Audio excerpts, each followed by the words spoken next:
अस्सलाम वालेकुम व्यूअर्स। हमेशा की तरह आपका बहुत शुक्रिया कि आपने इस वीडियो को ओपन किया।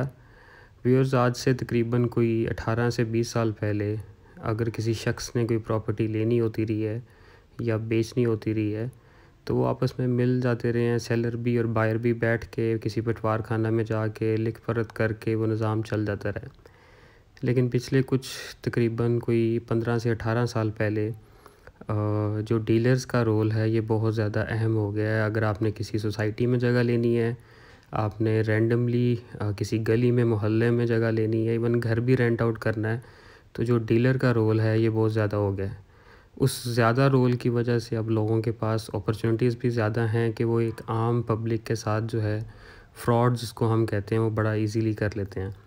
तो आज की हम इस वीडियो के अंदर आपको बताने जा रहे हैं कि वो कौन कौन से फ्रॉड्स हैं जो एक आम बंदे के साथ होते हैं और क्या काम अगर आप कर लें तो आप इन फ्रॉड से बच सकते हैं।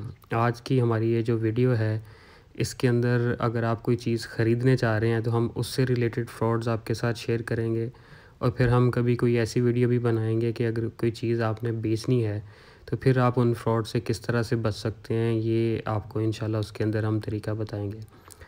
तो जो पहली चीज़ है जी कि आप कोई चीज़ ख़रीदने जा रहे हैं तो जब आप किसी डीलर के पास जाते हैं तो एक ऑप्शन तो ये होती है कि आप किसी जानने वाले के पास जाते हैं जिससे आपने ऑलरेडी कभी कोई चीज़ ख़रीदी है, और एक ऑप्शन ये होती है कि आप किसी अननोन बंदे के पास जाते हैं। तो आप अगर किसी अननोन बंदे के पास जा रहे हैं या आप किसी जानने वाले डीलर के पास जा रहे हैं तो एक काम आपने ज़रूर करना है कि आपने किसी एक पे इन्हिसार नहीं करना। आपने मैक्सिमम बंदों के पास जाना है। उसकी वजह ये है कि आपको मैक्सिमम ब्लॉक्स का, मैक्सिमम सोसाइटीज़ का, वहाँ के इश्यूज़ का आपको डिफरेंट लोगों का ओपिनियन मिलेगा, ना कि आप सिर्फ़ एक बंदे के पास जाएं और वहाँ से आपको सिर्फ़ उसका एक का ओपिनियन मिले। तो पहली चीज़ तो ये है कि आपने अपनी रिसर्च पूरी करनी है और आपने मल्टीपल लोगों के पास जाना है ताकि आप उस फ्रॉड से जो है बच सकें, ताकि आपको भी एटलीस्ट बेयर मिनिमम इन्फॉर्मेशन पता हो। हर बंदे का अपना पॉइंट ऑफ व्यू होता है। दूसरी चीज़ ये है कि जब आप किसी डीलर के पास जाते हैं तो जैसे ही आप उसके ऑफ़िस के अंदर एंटर होते हैं तो सम टाइम डीलर एक नहीं होता, 3 से 4 होते हैं, और उन 3 से 4 उस स्टेट के अंदर जो डीलर्स की कोशिश होती है कि वो आप उसके पास जाएं। तो आप जिसके पास भी जाके बैठते हैं उनके पास तो उनकी एक मुर्गी आ रही होती है कि जिससे उनको प्रॉफिट कमाना होता है। डज़न्ट मैटर कि उस बंदे की इन्वेस्टमेंट किस जगह पे हो रही है, किस अच्छी जगह पे हो रही है या बिल्कुल ऐसी जगह पे हो रही है जिसका कोई फ्यूचर नहीं। उनको सिर्फ़ आपकी जो है वो पैसे से गर्ज़ है कि जो फॉर टाइम बिंग उनको वहाँ से मिलेगा। तो उसके लिए चूँकि आपने अपना इतना पैसा इन्वेस्ट करना है, आपने अपना कल को घर बनाना है या अपने बच्चों के लिए कोई एसेट बनाना है, कोई प्लॉट ख़रीदना है, अगर आप इन्वेस्टर हैं तो आपने पूरी रिसर्च कर लेनी है उस स्टेट वाले के बारे में कि उसका जो है वो पास्ट रिकॉर्ड किस तरह का है। इसी तरह से जब आप किसी डीलर के पास जाके बैठते हैं तो जो सबसे पहली चीज़ वो आपसे पूछते हैं, जब आप उनको बताते हैं कि मैंने इस जगह पे कोई चीज़ लेनी है, तो आपसे पूछते हैं कि आपका बजट क्या है।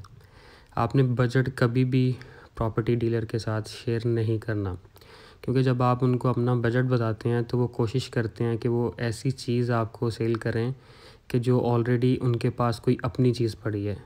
किसी ज़माने में होता था कि प्रॉपर्टी डीलर जो है बस किसी दूसरे की चीज़ बेचता था। आज प्रॉपर्टी डीलर ख़ुद एक इन्वेस्टर है, तो वो फिर आपको वो चीज़ बेचने की कोशिश करता है जो उसके पास ऑलरेडी अपनी होती है। अगर अपनी नहीं होती तो वो किसी की चीज़ को अपना मार्जिन रख के, मतलब कोई एक बंदा कह के गया जी कि मैंने 45 का प्लॉट बेचना है, तो आप उनको बजट बता देते हैं जी कि मेरे पास 48 लाख रुपीज़ हैं।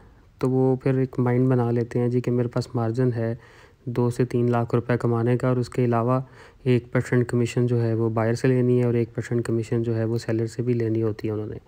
तो पहली चीज़ ये है कि आपने अपना बजट नहीं बताना। आपने उनको कहना है कि मेरा बजट जो है वो मैक्सिमम भी हो सकता है और मिनिमम भी हो सकता है, आप मुझे ऑप्शंस बताएं, और फिर आपने जो है उसके बाद फ़ैसला करना है। इसके अलावा जी आपने कभी भी डीलर को ये नहीं बताना कि आपके पास एक्स्ट्रा पैसे भी हैं। मतलब अगर आपने बता दिया जी कि मैं 50 लाख तो इन्वेस्ट कर सकता हूँ, लेकिन आपने साथ ये भी बता दिया है कि मेरे पास बैकअप में 5-10 और पड़ा हुआ है, तो वो हो सकता है 5-10 का सुन के आपको 50 वाली चीज़ ही 55 और 60 की बेच दें। इसके अलावा जी आपने कभी भी प्रॉपर्टी डीलर को ये नहीं बताना कि आपके पास और कौन कौन सी प्रॉपर्टीज़ हैं। मिसाल के तौर पे कुछ लोग होते हैं ना, वो शेखी मारने के चक्करों में बता देते हैं जी कि मेरे पास फ़लाँ सोसाइटी में भी प्लॉट है, मेरे पास फ़लाँ सोसाइटी में भी प्लॉट है।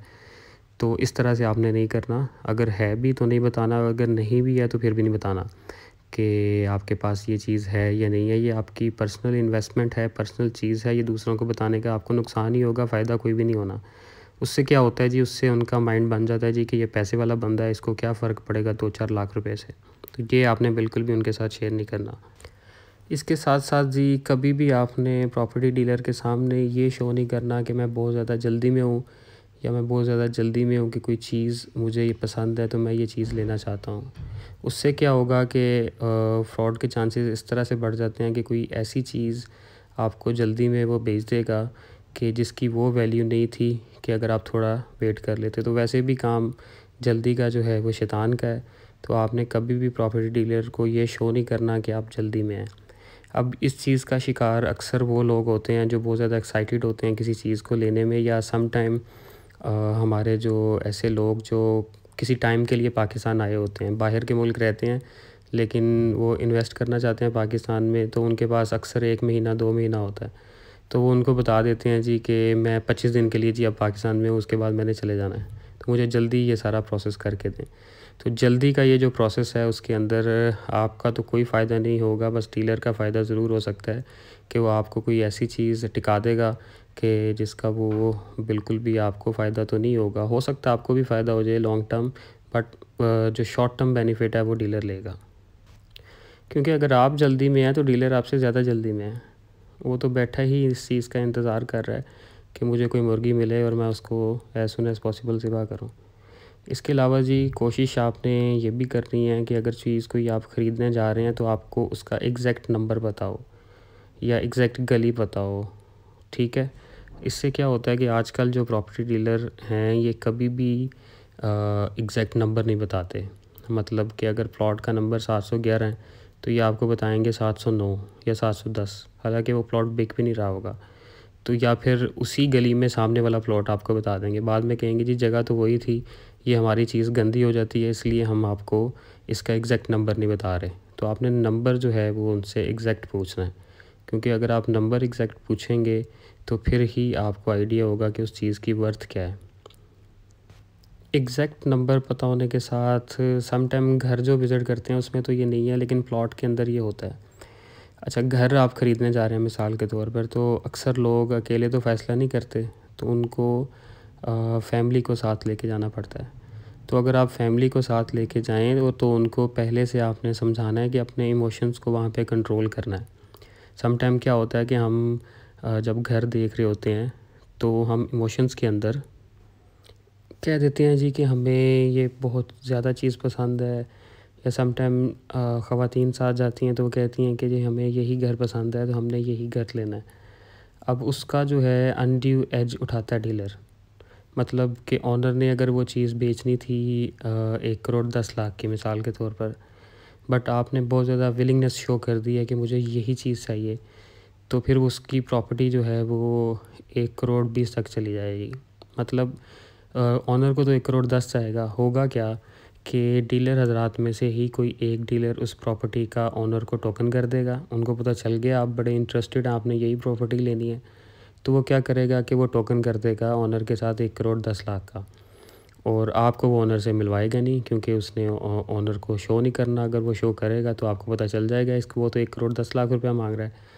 तो ये बीच में से कोई बंदा जो है वो बीच में 1 करोड़ 10 लाख का टोकन करके आपको वो 1 करोड़ 20 लाख की चीज़ टिका देंगे, और बीच में से वो 10 लाख रुपया लेके साइड पे हो जाएंगे और आपसे कमीशन भी ले लेंगे। तो आपने कभी भी अपना कोई बहुत ज़्यादा इंटरेस्ट शो नहीं करना उस प्रॉपर्टी के अंदर। अगर आपको पसंद है तो आप सेपरेटली उसको डिस्कस करें, ना कि डीलर के सामने उसको डिस्कस करें।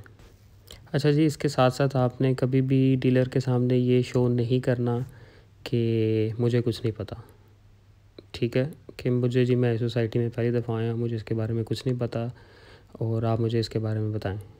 तो ये ना आपने शो करना है, और क्योंकि पैसा आपका है चीज़ आपने लेनी है तो आपको पता होना चाहिए, और आप उसके लिए मैक्सिमम लोगों के पास विज़िट करें, सोसाइटी के ऑफ़िस को विज़िट करें, वहाँ पे जो रहने वाले रहायशी लोग हैं उनसे उनके मसाइल पूछें, और या फिर उस सोसाइटी की पॉजिटिव चीज़ पूछें, या उस जगह के गली मोहल्ले के लोगों से पूछें कि यहाँ पे कोई मसला तो नहीं है, इस घर में कौन रहता रहा पहले, या फिर ओनर का आपको पता है कि क्यों बेच रहा है।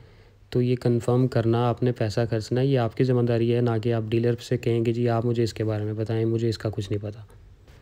इसके अलावा जी अगली चीज़ जो है वो आपने फ्यूचर प्लान नहीं बताने। अक्सर आप डीलर के पास जाते हैं, वो पूछते हैं कि आपने इन्वेस्टमेंट के लिए लेना है कि आपने घर बनाने के लिए लेना है। इन्वेस्टमेंट के लिए अगर आप कह देते हैं तो फिर तो उनका मार्जिन अपना कम हो जाता है, और घर बनाने के लिए समटाइम जो लोग जल्दी शो कर देते हैं तो उनके लिए भी मार्जिन अपना बढ़ा सकते हैं। तो आपने बताना नहीं है कि आपके फ्यूचर प्लान्स क्या हैं, आपने कहना मैं घर भी बना सकता हूँ या फिर मैं इसको कल को बेच भी सकता हूँ, मैंने अभी इसका सोचा नहीं है। तो इसका बेहतरीन जवाब ये है, ये अगर आप में से कोई इस चीज़ को एक्सपीरियंस कर चुका है तो डीलर आपसे ये ज़रूर पूछते हैं कि आपका बजट क्या है, आपने कल को क्या करना है, आपने इन्वेस्टमेंट के लिए लेना है कि आपने घर बनाने के लिए लेना है। तो इस तरह की कोई भी जो पर्सनल चीज़ है वो आपने उनके साथ डिस्कस नहीं करनी। इसके साथ साथ जी प्रॉपर्टी डीलर चाहे तो ये आपको गंदी से गंदी जगह को बेस्ट बना के बेच सकता है, और अच्छी से अच्छी जगह को ये जो है वो बुरी जगह कह के जो है वो बेच सकता है, क्योंकि ये उनकी अपनी मर्ज़ी है। पहली प्रायोरिटी तो उनकी ये होती है कि जो चीज़ उनके पास अपनी मौजूद है वो उसको बेचें, ना कि किसी और की चीज़ को। तो आपने ख़ुद विज़िट करना है। सम टाइम क्या होता है, हम एक गली में जाते हैं, वहाँ पे जाके प्लॉट ख़रीद लेते हैं, लेकिन हमने इर्द गिर्द कुछ भी नहीं देखा होता कि अगर वो बाउंड्री वॉल पे प्लॉट है या घर है तो उसकी बैक साइड पे क्या है, कोई नाला तो नहीं गुज़रा, या कोई और चीज़ तो नहीं है वहाँ पे, या कोई लोकल कम्युनिटी तो नहीं है वहाँ पे, या पिछली गली में कौन सा घर साथ लग रहा है, वो लोग कैसे हैं। तो ये चीज़ जो है वो आपकी ज़िम्मेदारी है कि आपने इसको सर्च करना है, क्योंकि सम टाइम तो वो कहेगा जी कि ये जी घर आपने लेना है, ये जी फ़लाँ गली है जी, ये बड़ी अच्छी गली है जी, यहाँ पे बड़े अच्छे लोग रहते हैं जी, ये है जी, वो है जी। वो ये कह के आपको चीज़ टिका देगा, और वो जगह जो है वो बिल्कुल पीछे होगी, और उतने पैसों में आपको कोई चीज़ आगे भी मिल सकती थी।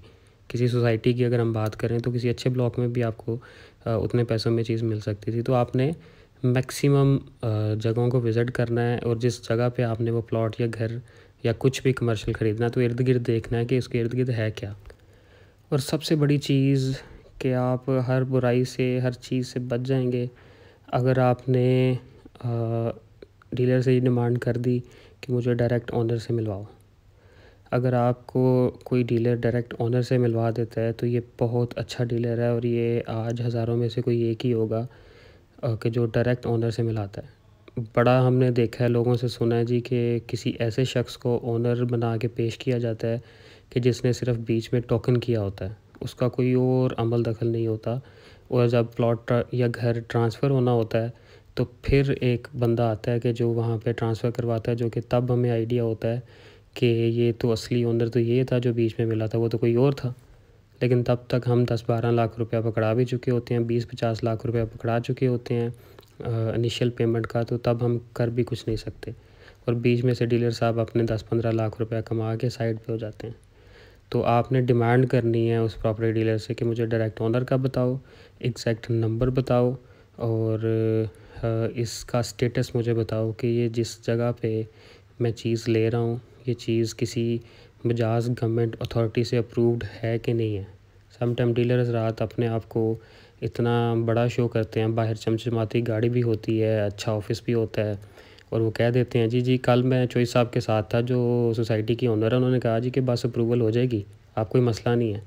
लेकिन मसला है आपके लिए, वो बीच में से अपने तो पैसे कमा के साइड पे हो जाएगा, लेकिन मसला आपके लिए होगा और आपकी जनरेशन्स के लिए होगा आइंदा आने वाले वक्त में। तो इसलिए आपने अपनी पूरी तसल्ली करनी है, और तसल्ली करने के बाद ही आपने चीज़ को फ़ाइनल और ओके करना है। तो अगेन जी आप लोगों को एजुकेट करने के लिए अगेन एक छोटी सी काविश थी। हम उम्मीद करते हैं, बल्कि हमें यकीन है कि आपको ये काविश पसंद आई होगी।